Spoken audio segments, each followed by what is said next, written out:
एक तरफ पाकिस्तानी वजीर आजम हिंदुस्तान से दोस्ती की बात कहते फिरते हैं तो दूसरी तरफ उन्हीं के वजीर खारजा शाह महमूद कुरैशी कश्मीर के अलहदगी पसंद लीडर से फोन पर बात करते हैं और कश्मीर के खिलाफ साजिश करते हैं। एक बार फिर से पाकिस्तान का दोहरा चेहरा दुनिया के सामने बेनकाब हो गया है। पड़ोसी मुल्क पाकिस्तान के कहने और करने में एक बार फिर बड़ा फर्क सामने दिखाई दिया है। हिंदुस्तान के साथ अमन की बातचीत शुरू करने की बात करने वाले पाकिस्तान के वजीर खारजा शाह महमूद कुरैशी ने कश्मीर के अलहदगी पसंद हुर्रियत लीडर मीर वाइज उमर फारूक को फोन किया और उन्हें बताया कि किस तरह से इंटरनेशनल सतह पर पाकिस्तान कश्मीर मुद्दे को उठाने की कोशिश कर रहा है। हिंदुस्तान ने इस पर सख्त एतराज जताया है। पाकिस्तानी वजारत खारजा ने अपनी एक प्रेस रिलीज में कश्मीर में ह्यूमन राइट्स का रोना भी रोया है, लेकिन पाकिस्तान को हुकूक इंसानी पर भी लेक्चर देने की जरूरत नहीं है, क्योंकि उसे अपने अंदर और खास तौर पर पीओके में हुकूक इंसानी के मुद्दे पर भी इसे उठाना होगा। वहां के हालात किसी से छिपे नहीं हैं। कुरैशी ने जिस तरह से कश्मीरी अलहदगी पसंद लीडर से बात करने की कोशिश की है, उससे साफ है कि वो अमन की जो बात करता है वो सिर्फ दिखावा है। ब्यूरो रिपोर्ट, जी सलाम। पाकिस्तान की दहशतगर्दाना तंजीमें हिंदुस्तान पर हमले जारी रखेंगी, ये बातें अमेरिका के इंटेलिजेंस चीफ डैन कोट्स ने कही है। अमेरिकी सीनेट की सिलेक्ट कमेटी को इंटेलिजेंस चीफ ने बताया कि पाकिस्तान की हिमायत वाली दहशतगर्दाना तंजीमें भारत में हमला करना जारी रखेंगे। अपनी रिपोर्ट में अमेरिका के इंटेलिजेंस चीफ डैन कोट्स ने कहा कि पाकिस्तान में लगातार दहशतगर्दाना तंजीमें पनप रही हैं, जिन्हें लेकर के पाकिस्तान कोई सख्त कदम नहीं उठा रहा है। अमेरिका को यह भी डर है कि पाकिस्तान का यह रवैया उसकी तालिबान के खिलाफ जारी मुहिम को भी नाकाम कर सकता है। हालांकि हिंदुस्तान में पाकिस्तान के दहशतगर्दों के हमले की इस खदशे पर सरकार का कहना है कि सिक्योरिटी फोर्सेस लगातार ऐसे चैलेंजेस से निपट रही हैं और आगे भी मुंहतोड़ जवाब दिया जाएगा। वजीर आजम नरेंद्र मोदी के 3 फरवरी को जम्मू कश्मीर दौरे के मद्देनजर रियासती बीजेपी की तरफ से एक मीटिंग का इनेकाद किया गया और इस मीटिंग की सदारत पार्टी के सीनियर लीडर और साबिक वजीर सत शर्मा ने की। इस दौरान मीटिंग में वजीर आजम के दौरे को लेकर किए जा रहे इंतजामात का जायजा लिया गया।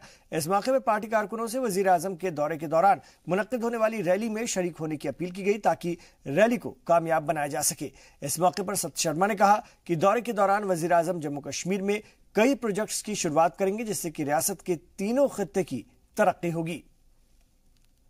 आज जिस तरीके से 3 फरवरी को माननीय नरेंद्र मोदी जी का, देश के प्रधानमंत्री जी का जम्मू का कश्मीर का जो विशेष दौरा है, जिसके अंतर्गत 35,000 करोड़ से भी ज्यादा के प्रोजेक्ट्स जो हैं वो जम्मू को समर्पित होंगे।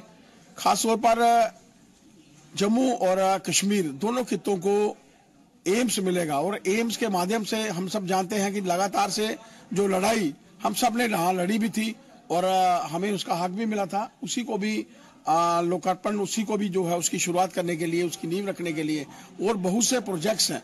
कश्मीर में भी प्रोजेक्ट्स हैं, लेह में भी प्रोजेक्ट्स हैं, लेह लद्दाख में भी प्रोजेक्ट्स हैं और जम्मू में भी। पूरे भारतवर्ष में नरेंद्र भाई मोदी जी के नेतृत्व में सरकार बनी थी।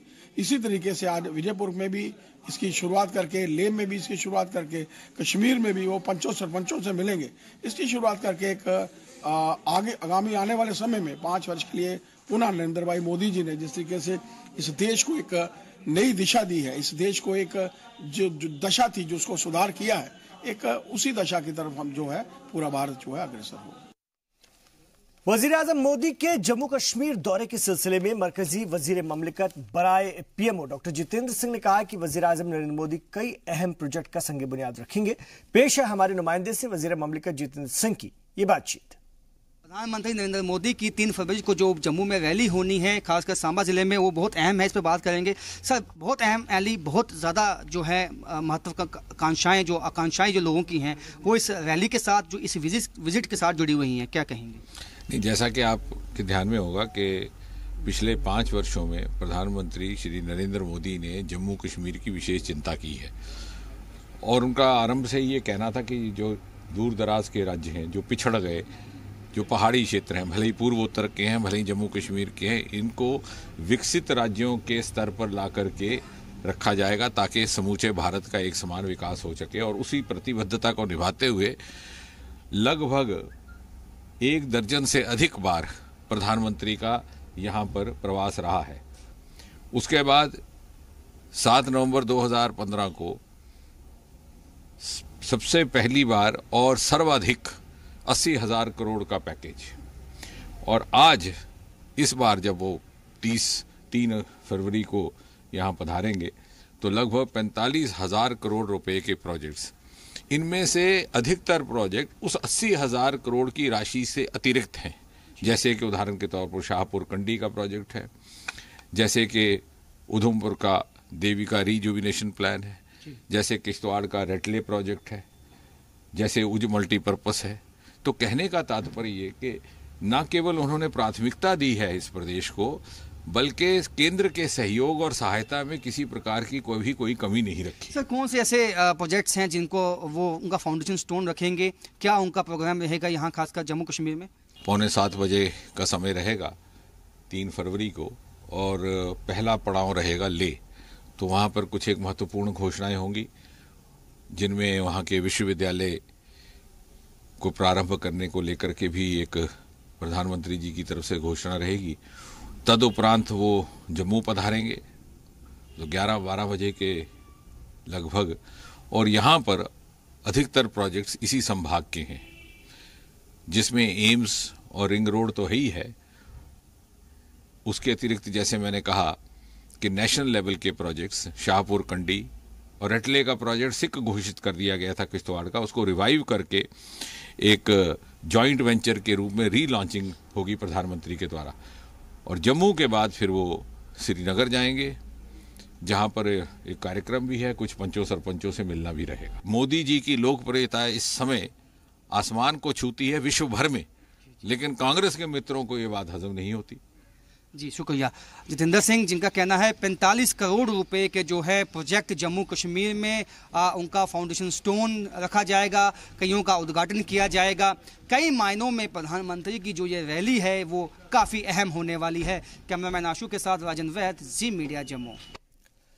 कश्मीर की जन्नत यानी कि डल झील को आलूदगी से पाक बनाने की कोशिशों में जुटी 6 साल की जन्नत वजीर आजम नरेंद्र मोदी का बेसब्री से इंतजार कर रही हैं। जन्नत का मानना है कि सफाई को सबसे ऊपर समझने वाले पीएम मोदी ही डल झील के तहफ्फुज में उनकी मदद कर सकते हैं। जी सलाम से नन्ही जन्नत ने खास बातचीत की। बातचीत के दौरान उन्होंने कहा कि अगर पीएम उनसे नहीं मिले तो वो मायूस हो जाएंगी। प्राइम मिनिस्टर नरेंद्र मोदी के जम्मू कश्मीर के दौरे के हवाले से जहां पर डेवलपमेंट प्रोजेक्टों का वो इफ्ताह करेंगे, संगी बुनियाद रखेंगे, सियासी मामलात अपनी जगह है। हम मौजूद हैं शोहर आफाक डल झील में।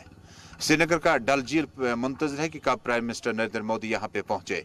ये हम नहीं कहते हैं, बल्कि हमारे साथ एक मासूम गुड़िया है जो डल सफाई अभियान का जो ऑपरेशन है अपने हाथों में वालिदैन के साथ उठा रखे हैं। जन्नत में हमारे साथ मौजूद हैं। जन्नत, बहुत बहुत शुक्रिया आपका। जन्नत, किससे मिलना है आपने? मुझे मोदी से मिलना है। क्यों? क्योंकि मैंने उनको कभी देखा नहीं है। मैं उनको थैंक यू बोलना चाहती हूँ क्योंकि उन्होंने मुझे ट्वीट किया है। ट्वीट किया है, उसके बाद आप अभी भी डल झील में उनका वेट कर रहे हैं कि वो 3 फरवरी को आएंगे, आप मिलना चाहते हैं? हाँ। तो क्या बताएंगे आप जब पहले आप प्राइम मिनिस्टर से मिलेंगे? मैं बोलूँगी उनसे थैंक यू कि आपने मुझे ट्वीट किया। तो क्या और जानते हैं आप प्राइम मिनिस्टर के बारे में कि प्राइम मिनिस्टर जो मुल्क का कश्मीर आ रहा है, क्या और जानना चाहते हैं उनके बारे में आप? मैं उनके बारे में बहुत जानना चाहती हूँ। जैसे कि वो कहाँ रहते हैं, फिर कैसे प्राइम मिनिस्टर बने? हाँ, मुझे यही पता।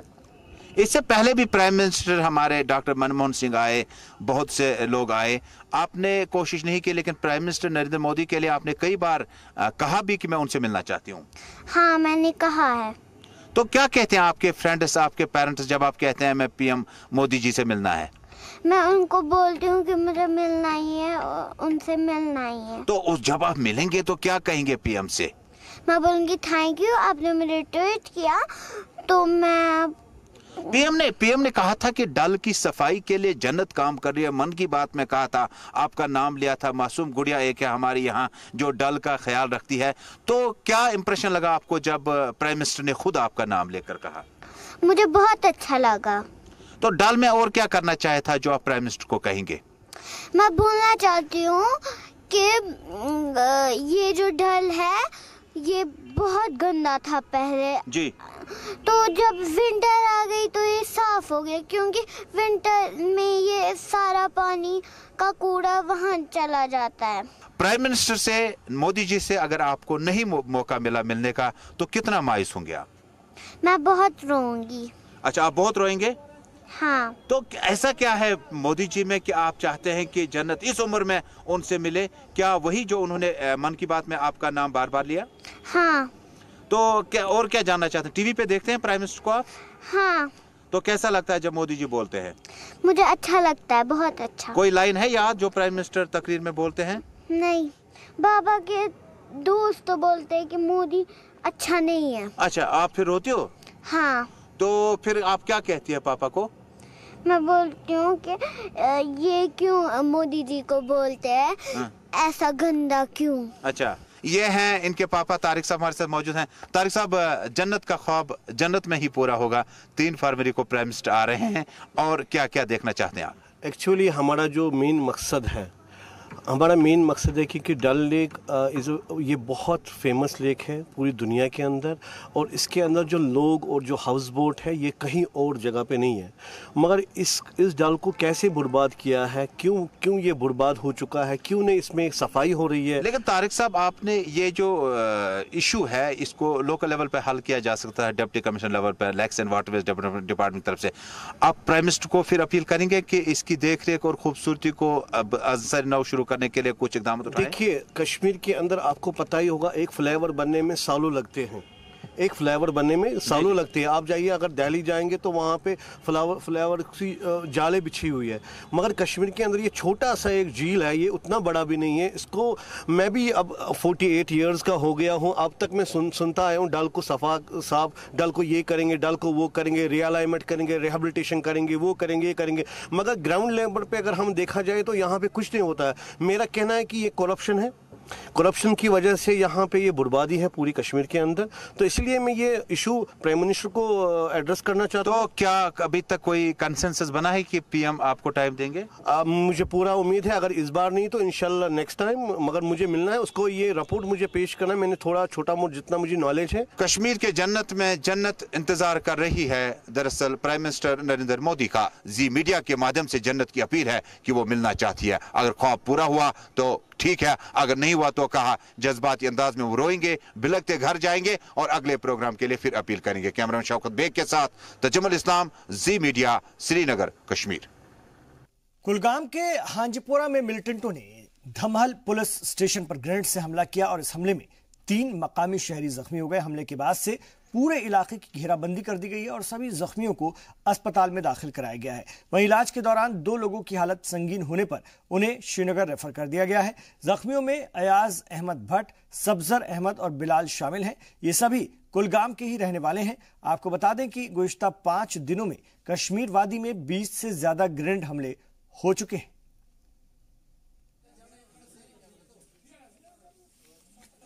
कुपवाड़ा में एक पार्टी मीटिंग के दौरान नेशनल कॉन्फ्रेंस के नायब सदर उमर अब्दुल्ला ने पीडीपी पर जबरदस्त हमला बोला। उन्होंने कहा कि पीडीपी पावर प्रोजेक्ट समेत तरक्याती कामों में नाकाम रही है। महबूबा मुफ्ती पर हमला बोलते हुए उमर ने कहा कि टूटती पार्टी को बचाने के लिए पीडीपी ने बीजेपी के साथ इत्तेहाद किया था। खुद इस बात को तस्लीम किया कि बीजेपी के साथ उन्होंने 2016 में हाथ मिलाया था अपनी पार्टी को बचाने के लिए। उनको डर था कि उनकी पार्टी टूटने वाली थी, पार्टी को टूटने से बचाने। बाबा कौम महात्मा गांधी को उनकी 71वीं बरसी पर आज पूरे मुल्क ने याद किया और इस सिलसिले में जम्मू के मुबारक मंडी में खराज अकीदत पेश की बाबा कौम को। इस तकरीब का इनेकाद गांधी ग्लोबल फैमिली की तरफ से किया गया, जिसमें कि गांधी ग्लोबल फैमिली के अरकान के अलावा कई स्कूलों के तलबा भी मौजूद थे। इस दौरान बाबा कौम महात्मा गांधी को याद किया गया और उन्हें खराज अकीदत पेश की गई। इस मौके पर मुकर्ररीन ने महात्मा गांधी को याद करके नई नस्लों को उनके दिखाए रास्ते पर चलने की अपील की और उनके उसूलों को अपनी जिंदगी में अपनाने की नसीहत दी। महात्मा गांधी जी जो हमारे राष्ट्रपिता हैं, वो उनको देश में और पूरी दुनिया में श्रद्धांजलि दी जा रही है उनकी पुण्यतिथि पे।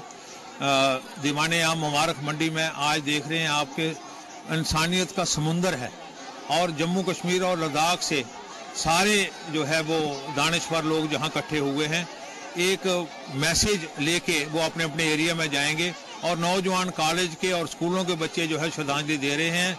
मैं समझता हूं कि वक्त आ गया है कि हमें जो है वो महात्मा गांधी जी की आइडियोलॉजी को एक को नहीं सबको जो है वो प्रमोट करना है। So I think हमारा greatest tribute to the father of the nation would be कि हम अगर बोल सकें कि हम गांधी जी की फिलॉसफीज को फॉलो कर सकें और इन बच्चों में वो वापस भावना ला सकें जो लानी है। I mean science and technology जो साइबर एज हमें दी गई है that is very important, but उसके साथ साथ अगर ये भावनाएं भी आती रहे, इंटरफेथ को बच्चे समझ सकें कि जी हमारे रिलीजन से उठ के हम ऊपर थोड़ा सा हटके चलें और ह्यूमन वैल्यूज को अंडरस्टैंड कर सकें। और पुंछ में नेशनल हेल्थ मिशन के मुलाजमीन लगातार 17 दिनों से हड़ताल पर हैं और अपनी मांगों को लेकर के सरकार के खिलाफ एहतजाज कर रहे हैं। लगातार बारिश के बावजूद मुलाजमीन अपने मुतालबात से पीछे हटने का नाम नहीं ले रहे हैं। आपको बता दें कि NHM मुलाजमीन ने गुज़िश्ता साल भी एहतजाज किया था और 35 दिनों तक हड़ताल की थी, जिसके बाद उस वक्त के वजीर सेहत बाली भगत की तहरीरी यकीन दहानी के बाद एहतजाज खत्म किया गया था।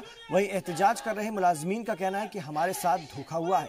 अगर हरियाणा रियासत पहले ही दीगर मुलाजमीन के बराबर NHM मुलाजमीन को तनख्वाह देने की पॉलिसी नाफिज कर चुकी है तो फिर हमें क्यों नहीं हमारा हक दिया जा रहा है। मुलाजमीन ने अपनी मांगों के हक में सरकार के खिलाफ नारे लगाए और मांगे पूरी होने तक एहतजाज जारी रखने का अहद किया। जैसे कि लास्ट ईयर भी हमारा ये प्रोटेस्ट चला था 35 दिन, लेकिन जो उन्होंने हमारे साथ, हमारी गवर्नमेंट ने हमारे साथ वादे किए थे, दावे किए थे, उस पर वो खरा नहीं उतरे। इस वजह से हमने दोबारा प्रोटेस्ट शुरू किया है। हमारी एक ही जेन्युइन डिमांड है, regularisation, equal pay equal work. अगर जब तक वो हमें नहीं देंगे तब तक हम पुरअमन तरीके से प्रोटेस्ट पे बैठे रहेंगे। जैसे कि हमारी सबसे बड़ी जो जेन्युइन डिमांड है वो रेगुलाइजेशन। हम पिछले साल भी ऐसे ही बैठे थे स्ट्राइक पर। उस समय हमें मिनिस्टर साहब ने एश्योरेंस दी थी कि हम 4 मेंबर कमेटी बनाई थी जिसमें कमिश्नर सेक्रेटरी वगैरह जो भी थे 4 मेंबर रखे थे, मिशन डायरेक्टर। तो तब भी हमारी डिमांड्स को कुछ मतलब श्योरिटी नहीं मिली, कुछ नहीं हुआ अभी तक। हम इसलिए गवर्नर साहब से अपील करते हैं कि जल्द से जल्द हमारे इस परेशानी का कोई हल निकाला जाए। सभी NHM जो कर्मचारी हैं कोई 13 साल से 12 साल से इसमें अपनी लाइफ पूरी स्पाइल कर चुके हैं। अभी तक ना वो अब मैक्सिमम अपर एज लिमिट क्रॉस कर चुके हैं अभी तक। तो इसलिए हम गवर्नर साहब से अपील करते हैं कि जल्द से जल्द इस बारिश में, बर्फबारी में भी सारे यहाँ पर स्ट्राइकों में बैठे हैं और काम सफ़र हो रहा है, पेशेंट सफ़र हो रहे हैं। तो हम गवर्नर साहब से अपील करें कि जल्द से जल्द हमारी डिमांड्स को एक तरह से कुछ अमली जामा पहना जाए। नौमंतखब पंचायती नुमाइंदों के लिए mini secretariat conference hall Bandipora में 4 रोजा ट्रेनिंग प्रोग्राम का इनेकाद किया गया। साथ ही हलफ बर्दारी तकरीब का भी एहतमाम किया गया। आज ट्रेनिंग प्रोग्राम का तीसरा दिन था और जिला पंचायत इंतजामिया की तरफ से इस 4 रोजा ट्रेनिंग प्रोग्राम का इनेकाद किया गया, जहां पंचायती नुमाइंदों को तरबियत दी गई और उनकी जिम्मेदारी से वाकिफ कराया गया।